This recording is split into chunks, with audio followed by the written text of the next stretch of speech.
Hi, I'm Daniel, and I'm going to tell you my coming out journey. The year was 1996. I was possibly still in 5th grade, and I watched with my cousin and my aunt Tu Wong Fu, Thanks for Everything. It's a movie about drag queens which features Wesley Snipes, Patrick Swayze, and John Leguizamo. And after watching the movie, I thought, oh, that's funny. Guys dressed up as girls. And my aunt was like, oh, you know that's real, that there are guys that do that, and guys that like guys, and girls that like girls. I'm like, oh. And the world made sense for me. I learned that day that one of my aunts was in a same-sex relationship. But I just didn't process my thoughts that day. I had a lot more, or other things to think about, or worry about, like childhood bullying. That's a discussion for another day, and it was mainly just because I was the weakest and scrawniest guy in my class. So it wasn't until 8th grade that being in the closet and all those emotions that I kept bottled up inside finally started tearing me apart. And I don't know why it started happening, but it did. And I'd most nights cry myself to sleep, praying to wake up normal, no longer be gay. It just took an emotional toll. And that's what I did. All through high school, I didn't even give it a thought to come out of the closet. I wasn't in denial. I just knew I wasn't mentally prepared to make that step. So, how did I decide to come out, when and where and how? I didn't. I got to college and I still wasn't ready.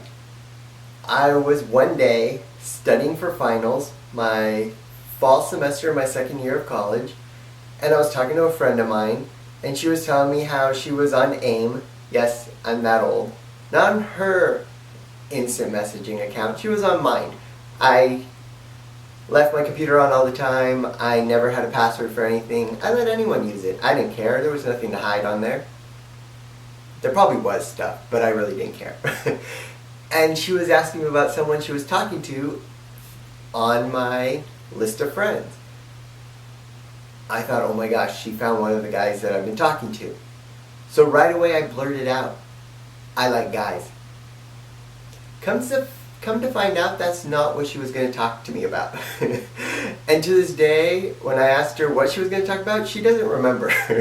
So my friend had no idea. But the weight was lifted from my shoulders. And it took about a year until I worked up the courage to tell my parents. I did it over breakfast. My mom cried, mainly because she was sad that I didn't tell her sooner and that I had to go through this by myself, and she would have loved to have been there for me from the beginning when I started realizing it. My dad said, oh, so I'm going to have a son-in-law. I didn't think I'd ever have one of those.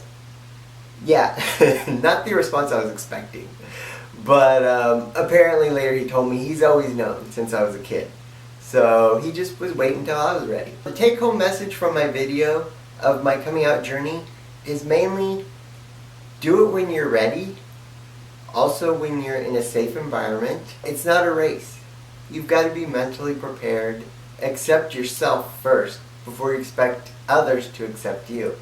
And when I was talking to my friend, I was already at that point. I had already accepted myself. I just didn't have the courage to step out of that closet yet. And I guess I was finally ready. I'll see you guys all next Monday. If you want to see my other channel, The Candy Guy, I have videos over there about candy.